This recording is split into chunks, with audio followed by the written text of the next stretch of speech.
جلدی سے یہ 2-3 آیتیں پڑھ کے بیان ختم کرتا ہوں. اللہ تعالیٰ آگے قرآن میں فرماتے ہیں فلولا اذا بلغت الحلقوم. اللہ کہتے ہیں یہ باتیں میں بتا رہا ہوں یہ میں تھوڑی خود کہہ رہا ہوں, یہ باتیں یہ کون کہہ رہا ہے بھائی؟ یہ تو اللہ کہہ رہا ہے, یہ تو اللہ کہہ رہا ہے. تو قرآن آگے کیا کہتا ہے؟ فلولا اذا بلغت الحلقوم. اللہ کہتے ہیں ایک ٹائم ایسا بھی آتا ہے, ابھی تو مزے میں ہو, جب تمہاری جان کہاں تک پہنچے گی؟ بولو نا. ہر آدمی پہ یہ ٹائم آتا ہے کہ نہیں آتا؟ ہچکیاں لے, یوٹیوب پہ دیکھ لو ویڈیو, بڑے بڑے پاورفل, اور اب آخری ہچکیاں لے رہے ہوتے ہیں. کیسا ترس آتا ہے نا اس کے اوپر. ہچکیاں لے رہا ہوتا ہے آدمی, کوئی کلمہ پڑھ رہا ہوتا ہے, کسی کی آنکھیں پتھرا رہی ہوتی ہیں, اور بڑی حسرت سے لوگوں کو دیکھ رہا ہوتا ہے. فلولا اذا بلغت الحلقوم وانتم حينئذ تنظرون. اللہ کہتے ہیں تم بڑے بڑے طاقتور لوگ اس کے قریب کھڑے ہو کر اس کو دیکھ رہے ہوتے ہو کہ ابھی اس کی روح نکلنے والی ہے. ترجعونها ان کنتم صادقین. تم اس کی روح کو لوٹا دیا کرو. تمہارے پاس پیسہ بھی ہے, تمہارے پاس حکومت بھی ہے, تمہارے پاس امیزون میں تم نے بڑا بزنس بھی کیا ہوا ہے. اب کیا کیا, اگر تمہاری سائنسی ترقی بھی ہے تو تھوڑی دیر کے لیے کیا کر لو بھائی, اس کی روح کو کیا کر لو. تم بھی حسرت سے دیکھ رہے ہوتے ہو کہ ہمارا پیارا ہمارے سامنے دنیا سے جا رہا ہے. یہ تو تمہاری 2 ٹکے کی اوقات ہے. اللہ ہمیں ہماری اوقات بتا رہا ہے. میرا خیال ہے بات سمجھ میں آ نہیں رہی آپ لوگوں کی. میرے اندر تو بھائی اتنے ہی پھیپڑے ہیں جتنا میں سمجھ. مجھے غصہ اس لیے آ گیا کہ پہلے بھی زنا ہوتا تھا, کم چھپتے تھے لوگ کہ پکڑے نہ جائیں. اب پوری یونیورسٹیوں میں لڑکے لڑکیوں کی بسیں بھر بھر کے جا رہی ہیں تفریح کے لیے. باپ خود اجازت دے رہا ہے, بھائی تمہاری اپنی لائف ہے بیٹا, تم اگر بھنگن چمارن بننا چاہو تو ہم کون سا شریف لوگ ہیں, ہم بھی بھنگی اور چمار ہیں. بزبان حال وہ یہ کہہ رہا ہوتا ہے. سمجھ میں نہیں آ رہی. عزت دار آدمی کبھی اپنی لڑکی کو کسی غیر مرد کے ساتھ جانے نہیں دے گا. کہے گا میں مر جاؤں گا, میں دنیا کو کیا منہ دکھاؤں گا میں. لیکن اب اس کو پتا ہے دنیا کو میں منہ دکھاؤں گا, دنیا بھی میری تعریف کرے گی. بڑا لبرل قسم کا باپ ہے ماشاءاللہ. اپنی بیٹیوں پہ کوئی کسی قسم کا کنٹرول نہ ہے, نہ رکھنا چاہتا ہے. ڈانس کر رہے ہیں اپنی بیٹیوں کے ساتھ, ناچ رہے ہیں اپنی بیٹیوں کے ساتھ, لائکس مل رہے ہیں ان کو, لوگ شیئر کر رہے ہیں ماشاءاللہ جی. جو باپ محافظ تھا بیٹی کو حیا سکھانے کا, وہی بیٹی کی حیا نکال رہے ہیں. براڈ مائنڈڈ باپ ہے.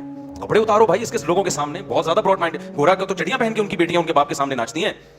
براڈ مائنڈڈ بننا ہے تو پھر پورا بنو نا. منافقت کیسی ہے؟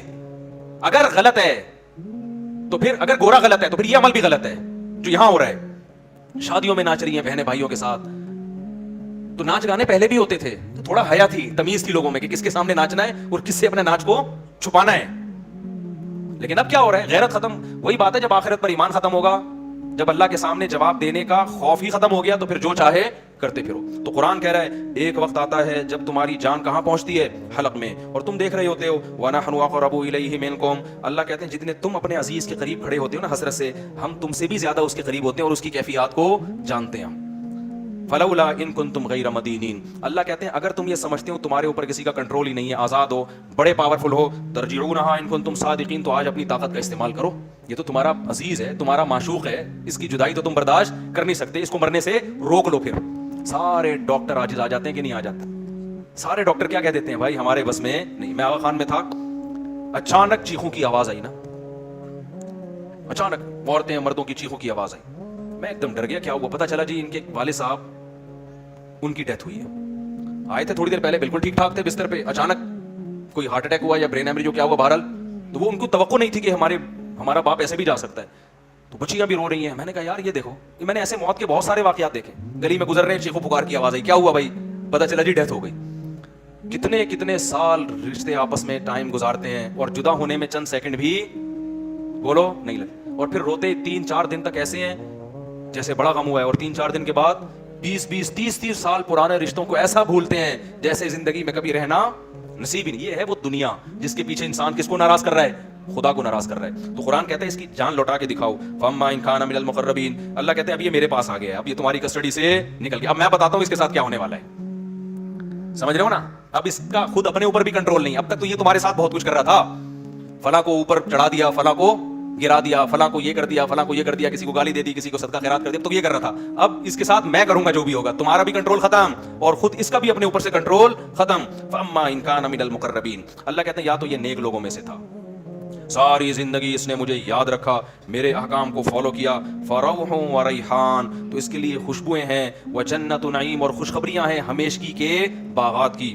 واما ان کان من اصحاب الیمین, دائیں ہاتھ والوں میں سے تھا. فسلام لک من اصحاب الیمین, اللہ کی طرف سے اس کو سلامتیاں ملنا شروع. ایسے بہت سارے واقعات ہیں اہل اللہ کے کہ موت کے وقت انہوں نے فرشتوں کو دیکھا, اور موت کے وقت وہ باتیں کرنے لگے کہ اللہ کی طرف سے ہمیں نیک فرشتے ہماری روح قبض کرنے کے لیے آئے. میں نے بھی ایسے واقعات سنائے ہیں آپ کو پہلے بیانات میں, بھی بہت وقت ہو گیا تو میں اس کو اسکپ کر رہا ہوں. بہت ایسے واقعات ہیں, شہداء کے بہت واقعات ہیں میرے والد صاحب نے بتایا کہ قاری صاحب ہندوستان میں قرآن پڑھایا کرتے تھے, ساری زندگی ان کے نا بچوں کو قرآن پڑھانے میں گزری. موت کے وقت نا ان کی جسم سے روشنی کا گولا نکل کے گیا, سب نے دیکھا جتنے لوگ تھے. حضرت مولانا اشرف علی تھانوی رحمۃ اللہ علیہ, جن پر آج لوگ بڑے اوٹ پٹانگ قسم کے اعتراضات کرتے ہیں, ان کی جب ڈیتھ ہوئی ہے نا, تواتر سے جو ان کے قریب لوگ کھڑے ہوئے تھے, انہوں نے بتایا کہ ان کی 3 انگلیوں سے روشنی کی کرنیں نکل رہی تھی موت کے وقت, کیونکہ پوری زندگی نا ان 3 انگلیوں سے تصنیف کا کام کیا ہے. ان کی سینکڑوں تصانیف ہیں جن سے بہت, اگر مولانا اشرف علی تھانوی رحمۃ اللہ علیہ ہندوستان میں نہ ہوتے نا تو آج یوں کہا جائے نا کہ میں بھی شاید بدعتی ہوتا, تو یہ بات غلط نہیں ہوگی.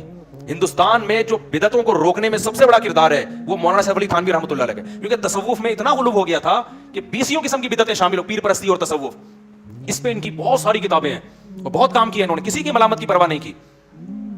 تو انتقال کے وقت کیا تھا, کرنیں نکل رہی تھیں. ایسے بہت ساری کرامتیں ہوتی ہیں. تو قرآن کہہ رہا ہے فروح و ریحان و جنت نعیم واما ان کان من المکذبین الضالین, اور اگر گمراہ لوگوں میں سے تھا تو اس کو بتا دیا جاتا ہے فنزل من حمیم, تیرا ٹھکانہ کھولتا ہوا پانی ہے جو تجھے پلایا جائے گا, وتصلیۃ جحیم, اور بھڑکتی ہوئی آگ ہے جس میں تجھے داخل کیا جائے گا. آخر میں اللہ اس صورت میں کہتے ہیں ان ھذا لہو حق الیقین, اے لوگو یہ جو باتیں ہم کر رہے ہیں ان کو سیاسی بیان نہ سمجھو, یہ یقینی باتیں ہیں. فسبح باسم ربک العظیم, اپنے رب کی کبریائی بیان کرو جو بہت عظمت والا ہے.